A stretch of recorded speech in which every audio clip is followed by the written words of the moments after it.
The sky over Tefranine bled amber and black, a churning canvas of ash and flame that had not known peace for many life cycles.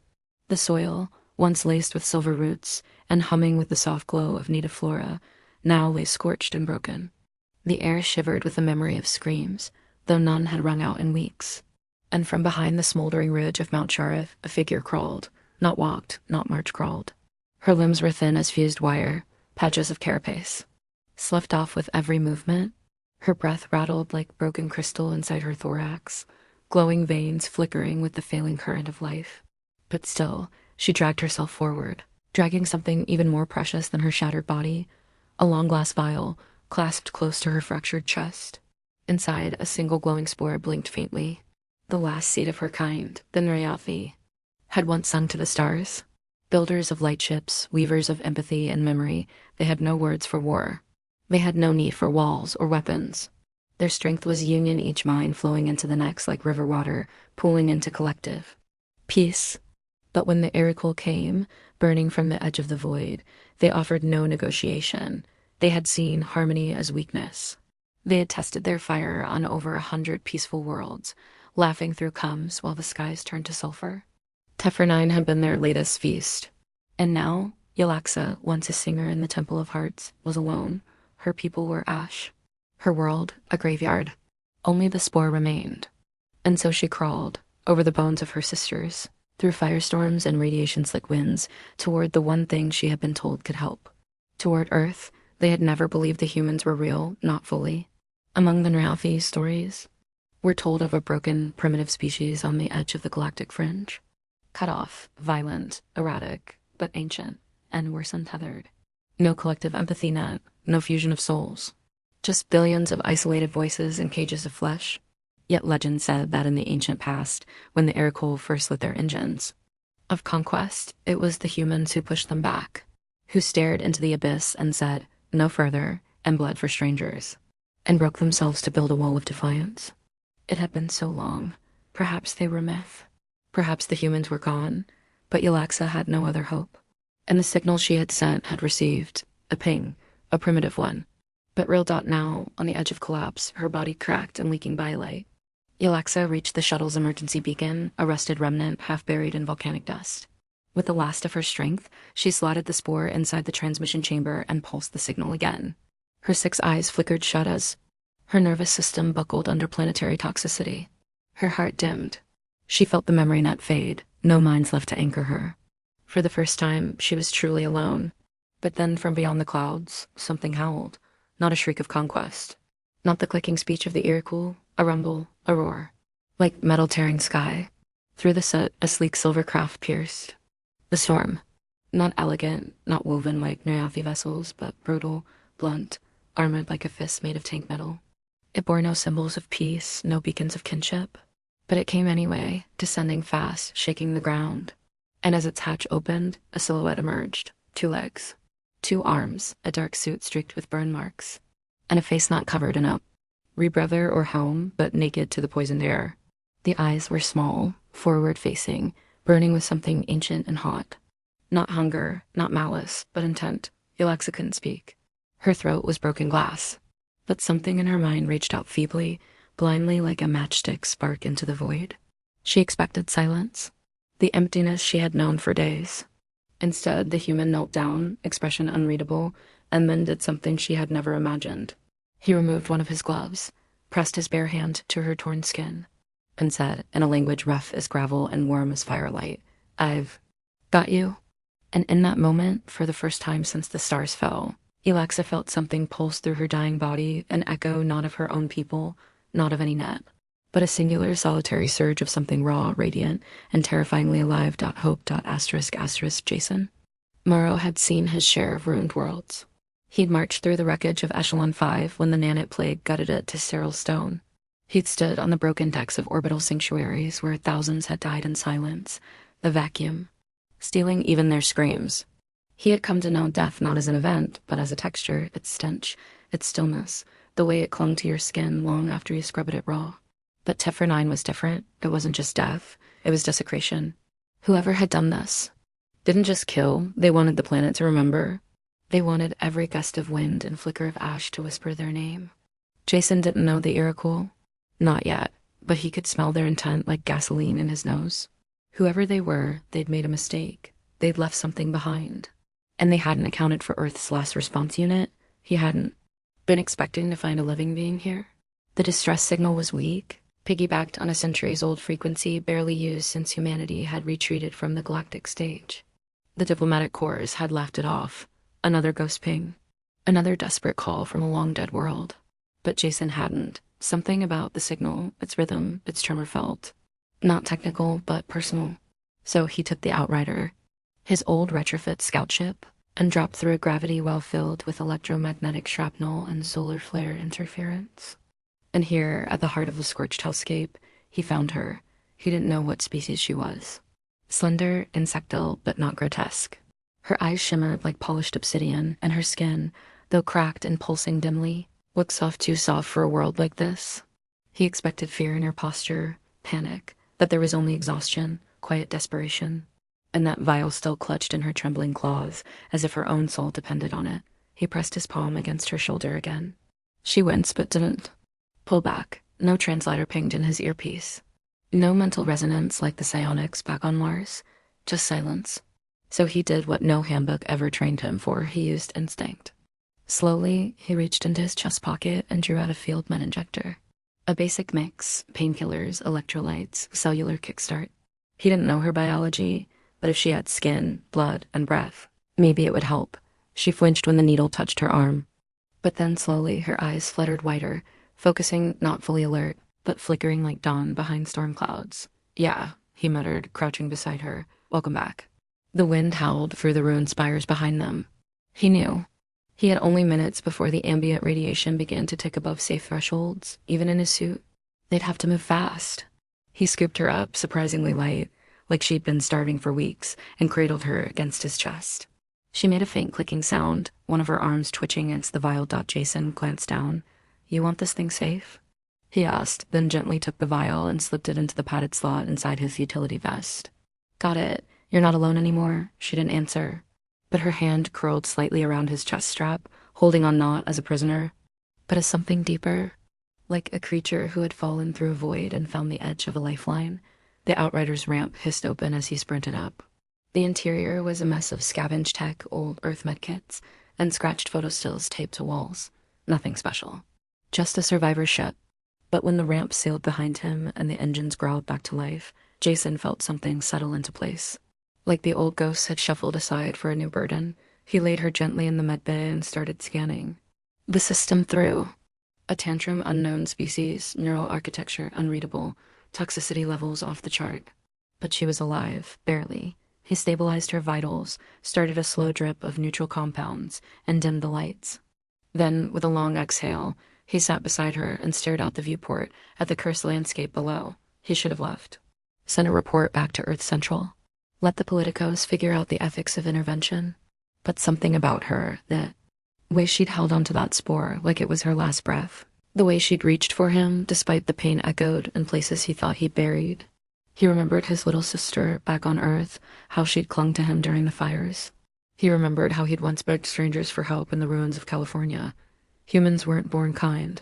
They were made kind, beaten to shape by cruelty, tempered by loss. And when they chose empathy, it wasn't because it was easy.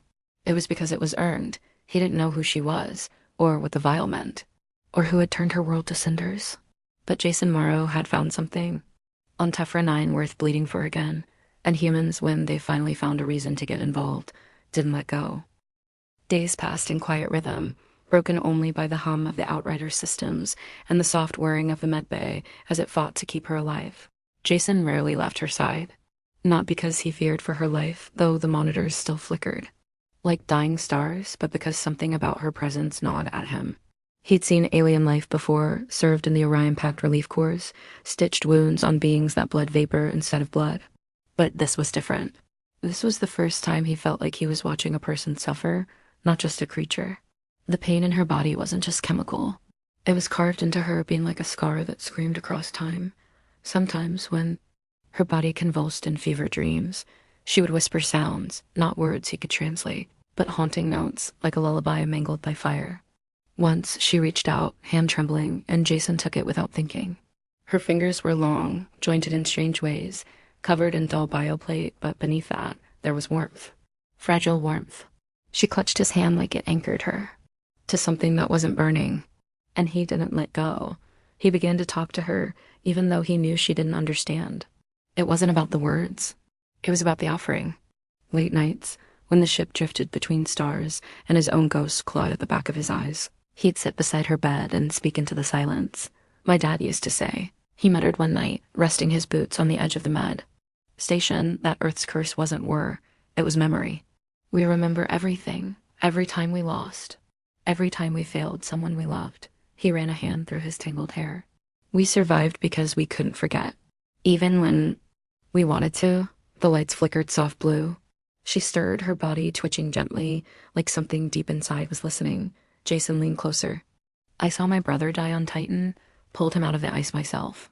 Thought the cold would numb me, but it didn't. It just made the scream quieter. He laughed bitterly. Don't know why I'm telling you this. Maybe because you're the only one here who won't judge me.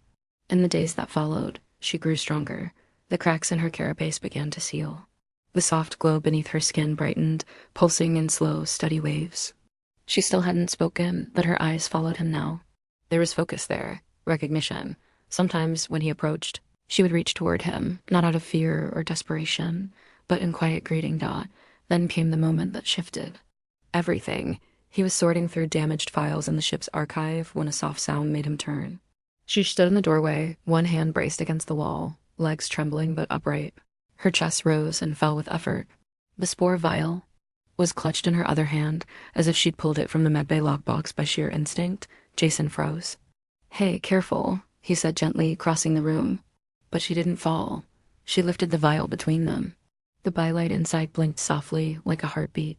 She tapped her chest, then gestured to the vial. Her head bowed slowly. Is you? He asked. She didn't move. No, Jason frowned. Not you, your people? Her head lifted just enough to offer the faintest nod. Jason felt the breath leave his lungs. All that's left? Her eyes shimmered, not with tears. She had no tear ducts. But the pain in her gaze was unmistakable. It hit him like a punch to the gut, the loneliness, the burden. That vial wasn't just important, it was sacred. A whole civilization reduced to the size of a thumb. All their history, culture, songs. Dreams, trapped in a single seed of life. He stepped closer. We'll keep it safe, he whispered. I swear. She studied him for a long moment, then did something he would never forget. She extended the vial toward him. Jason stared, startled. You want me to take it? A pause. Then she placed it in his hands and covered his fingers with her own. Her touch was cool, trembling, and filled with something deeper than language trust. And then, for the first time, he heard her voice not spoken through lips, but sent as a soft pulse in his skull. A mental whisper, broken and halting, but clear. You. Remember, so we live. Jason's eyes burned, not from radiation, not from fatigue, but from the weight of what he held. You're damn right we do, he said, voice thick. From that moment on, they were no longer a human and an alien. They were two remnants, two threads from unraveling tapestries, wound together by loss, bound by memory. Not because of duty, not because of orders, but because deep in the marrow of their pain, they saw each other, and that was how humanity, for the first time in centuries, began to open its heart again. Asterisk, asterisk, asterisk. It was a week after she stood on her own. Legs when the silence shattered. Jason had been working on the Outrider's long-range transmitter, trying to patch a relay jump through the old Dimus arrays to Earth Central. The news of a lone survivor carrying the genetic flame of an entire civilization needed to reach human hands that could protect it. But as the signal boosted, something caught in the wave. A fragment of encrypted transmission. Jason's brows furrowed. He isolated it. The data wasn't coming from Earth. It was coming from the edge of the Telvanni Rift, a sector long thought dead after the last Iroquois incursion. The message looped on repeat. 4 words. Remain hidden. They listen. Jason's stomach tightened. He ran diagnostics. The signal wasn't Earth-based. It was human, but older than anything in current circulation, decades out of date, buried beneath stellar drift. And then it hit him. This wasn't a distress call. It was a warning. From someone who'd faced the Iroquois before and lived just long enough to whisper caution into the void. He almost didn't tell her. He didn't want to see the hope die in her eyes. But she already knew. She'd been standing behind him the whole time, silent as a ghost. Her eyes narrowed not with fear, but with cold certainty. She approached, gently placed a hand on the transmitter, and closed her eyes. Jason watched as the interface sparked to life. She wasn't using tech. She was using herself. Her nervous system must have interfaced through the Outrider's rudimentary biometric sensors, pulling threads of data together in ways Jason couldn't even begin to understand. Slowly, images formed on the screen, hazy, spectral, flickering like dream fragments. The Iroquois, not in battle. In origin. Jason saw them, not as monsters. As beings once radiant, once full of motion and symphony. But something had broken them. A great silence, a rupture in their homeworld's core that stripped them of connection, of song, of identity. They had become hungry in the absence of unity, desperate for order. And when they looked out across the stars and saw empathy, they didn't feel kinship. They felt rage. Like blind things clawing at light, they lashed out at every species that dared to love. He turned to her, breath shallow. They were like you once, weren't they? She nodded slowly. Then, with trembling effort, sent another pulse to his mind. They knew union. Then fracture, no return. Jason stepped back. The truth settled like lead. The Iroquois weren't just killing because they could. They were trying to erase the memory of what they had lost. Every song they silenced, every city they burned it, was a scream against the void inside themselves. A protest against the pain of once being whole. And now, they were coming again. The transmission that warned Jason wasn't a one-time thing. It was part of a larger pattern. He tracked the waveform through the rift, jumping frequencies, and finally caught the edge of something chilling. A ghost fleet. Dozens of Iroquois war cruisers, cloaked in dark energy fields, moving through dead zones like shadows behind a curtain. Not conquering, hunting, and their path it curved toward Earth. Jason stared at the projection as dread built behind his ribs. They're not done. She looked at him, and this time, her voice, mental but stronger now, was clear. They seek your memory. Your unity. You're allowed to them? He shook his head. We're not unified. We fight each other constantly. We damn near broke ourselves in 100 different ways. Climate collapse, AI wars, politics. She stepped closer, laid her hand over his heart. But you remember pain. You carry each other through it. They fear that. Jason swallowed hard. The weight of understanding pressed into his chest. This wasn't just about Tefranine. It wasn't even about vengeance. The Iroquois feared what they could no longer feel connection. And humans, broken and flawed as they were, still carried the torch of memory, still fought for each other. That was why they had stayed in the shadows. Why they whispered instead of striking. Until now. Jason turned to the console. He had a decision to make. Earth didn't know what was coming. They had slept too long under the illusion that the Iroquois were a myth, a cautionary tale for far-off colonies. But they weren't myths. They were worse. They were survivors of their own unraveling, and now they hunted those who dared to hold each other close. He looked back at her. She stood there, calm in the storm of revelation, carrying the last of her people in a vial, and the burden of knowing she might be the next to die. I won't let it happen, he said. She didn't nod. She didn't need to. The bond between them had become something wordless, weightless, and vast. They weren't fighting for revenge. They were fighting to remember. Asterisk. The stars blurred past the viewport as the Outrider ripped through the drift corridor between Tefranine and the Soul Relay Beacon. Jason sat in the cockpit, hands clenched around the controls, jaw tight. Behind him, the hum of the ship's internal systems beat like a tense heartbeat, ticking down the seconds they had left to act. Each minute brought the Iroquois fleet closer to Earth. Each hour shaved away the margin of warning. But it wasn't just urgency that hollowed his chest. It was doubt. He'd sent the warning. A direct pulse to Earth's central command. Data attached. Visuals, audio logs, telemetry of the Iroquois' dark matter, burn trails, and even Yalaxa's memories rendered into crude holographic fragments. The response, automated, a polite acknowledgement. Your submission is being reviewed by Sector Defense. Please stand. By for coordination directives. Coordination directives. Jason wanted to scream. He could feel it. Earth was still asleep. Fat on peace. Buried under layers of politics, committees, and endless trust in technology's cold precision. They didn't remember what it meant to burn, not anymore. Not like Tefranine, not like him. But she did. Alexa now moved freely through the ship, her strength slowly returning. The bylight along her limbs had become steadier. Her voice, still mental, still soft, now came with more shape, more intent. She didn't just listen. She learned. Each day, she began to ask questions and broke in. Pulses, seeking to understand things that weren't hers. Jason showed her Earth's archives, old footage of humans fleeing burning cities, soldiers pulling strangers from rubble, nurses holding dying hands during the pandemics. And something in her changed each time. She wasn't surprised by humanity's cruelty.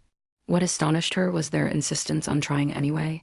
They sat together in the cargo bay one evening, silent for a long time. Jason was checking the auxiliary engines, but his eyes kept drifting to the spore vial resting in the reinforced cradle she'd fashioned from scrap and soft mesh. Why me? He asked finally. Out of everyone in the galaxy, why trust a human? She was quiet, then, because you chose to stay. The words hung there like the breath before thunder. Jason stood slowly, anger swelling beneath his skin. Yeah? Well, maybe I shouldn't have. Maybe someone else could have gotten you farther. Got you safety. I'm just a washed-out recon pilot with an old gun and a busted moral compass. I don't even know what I'm fighting for anymore. She rose too, her form tall in the low light, and for the first time, he felt something sharp in her presence. Not hostility, not rejection, but urgency. You remember grief. You remember sacrifice. That is enough. He turned away. No, it's not. Not if Earth doesn't act. Not if they sit and wait for a threat to reach their doorstep before they lift a damn finger. And then she said something that stopped him cold. Then we act first. Jason stared at her. What are you talking about? She walked to the star chart. Her thin hand touched the projection in her face, and with a flicker of her mind, lit up the Telvanni rift. They hide here. Ghost fleet. Waiting. Watching. She tilted her head. We don't run. We show them we still remember how to fight for others. Jason's heart pounded. You're proposing a first strike? She said nothing. He sat down, suddenly breathless. You and me? Against a ghost fleet? Her eyes didn't waver. Not to win. To show them. We still carry the light. Jason knew then that this wasn't just a suicide mission. There was something deeper. Something raw. If Earth refused to see the danger, they would force it to open its eyes. A spark in the void. A signal fire.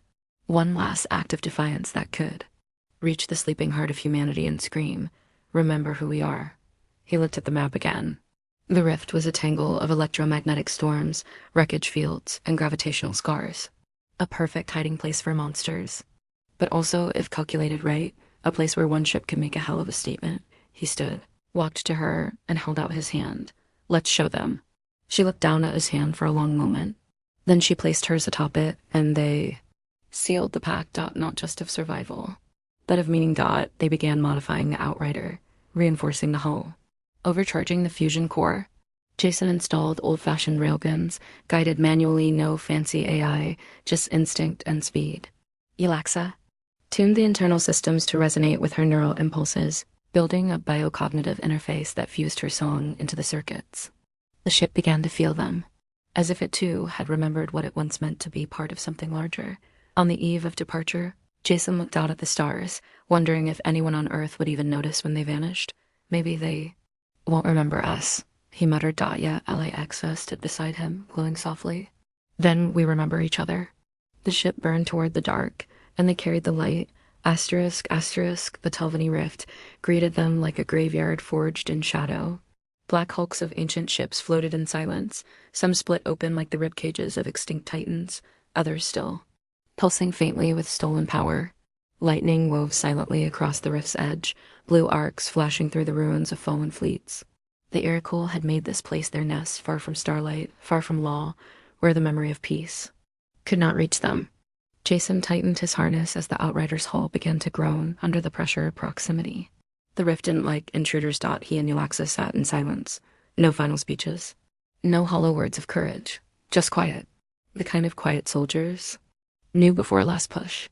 She placed the vial in its capsule, embedded deep in the reinforced vault between them. Its glow was steady, as if it too knew that this would be the last time it saw stars unfiltered by fear. They crossed the final line, and the Iroquois saw them. 1, 2, 5 ships at first. Then 12. Their silhouettes unraveled from the darkness like beasts rising. From beneath a frozen lake hulking, angular, their hulls carved from obsidian and grief.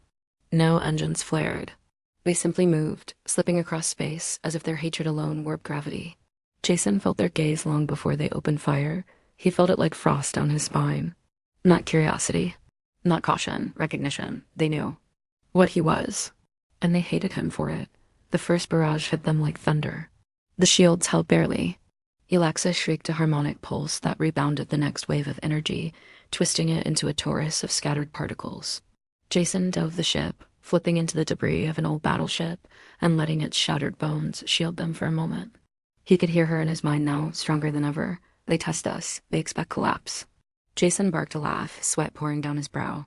Then let's disappoint them. He launched the railguns, not at the ships, but at the rift's unstable field lines.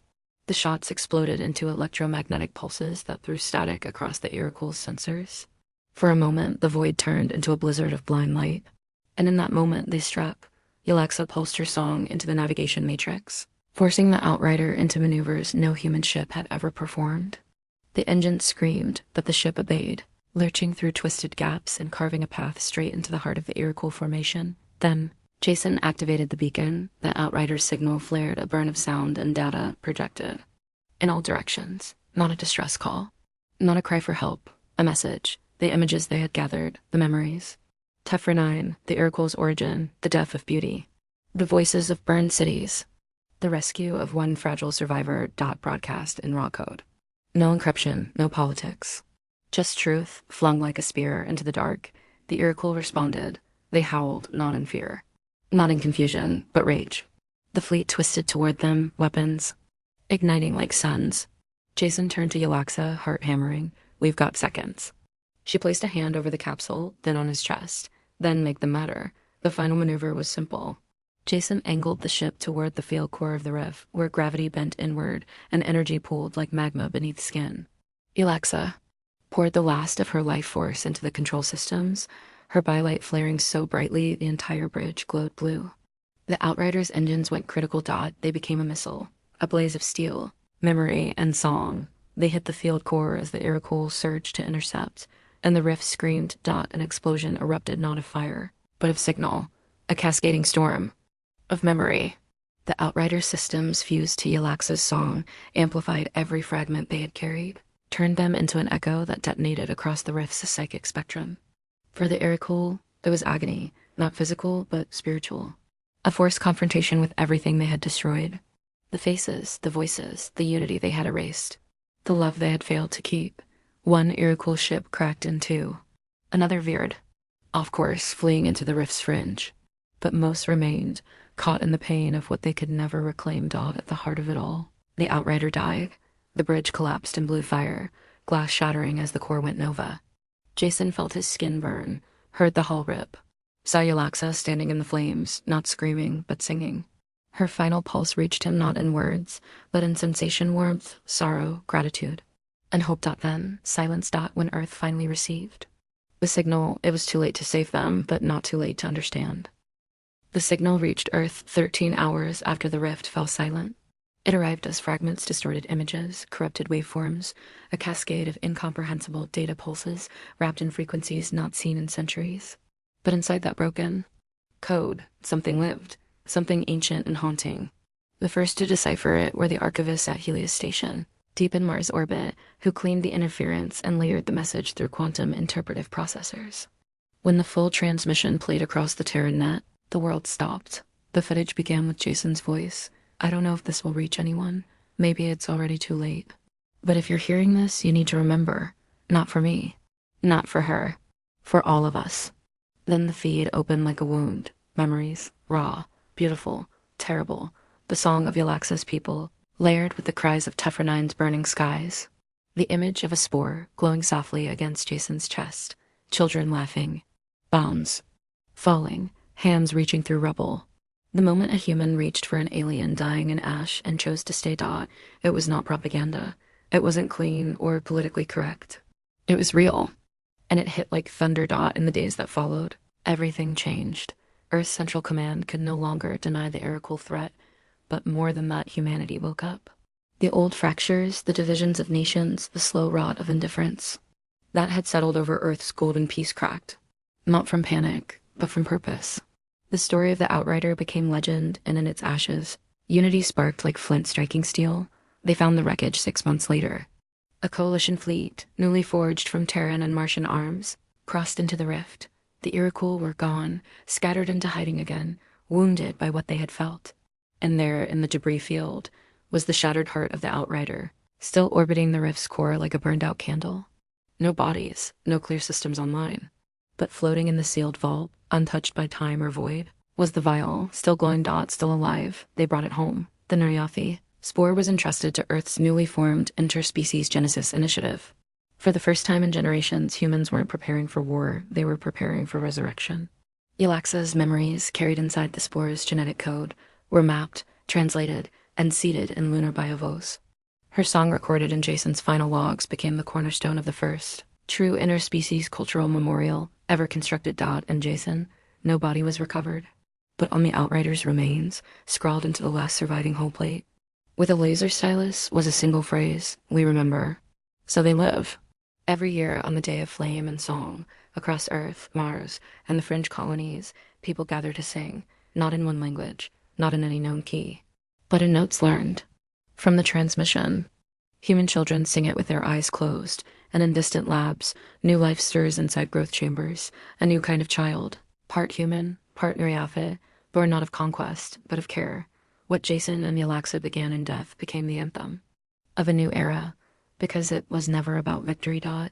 It was never about who had the strongest ships or the fastest minds. It was about two broken beings from opposite ends of the cosmos who chose to stand, chose to hold the line against darkness, not with teeth, but with tenderness, chose to carry memory like a torch through a world that tried to snuff it out. And in the quiet after, long after, the wars and noise and shouting had faded, their story remained, a whisper in the void, a promise that no matter how far the stars stretch, humanity never forgets those who gave us a reason to hope again.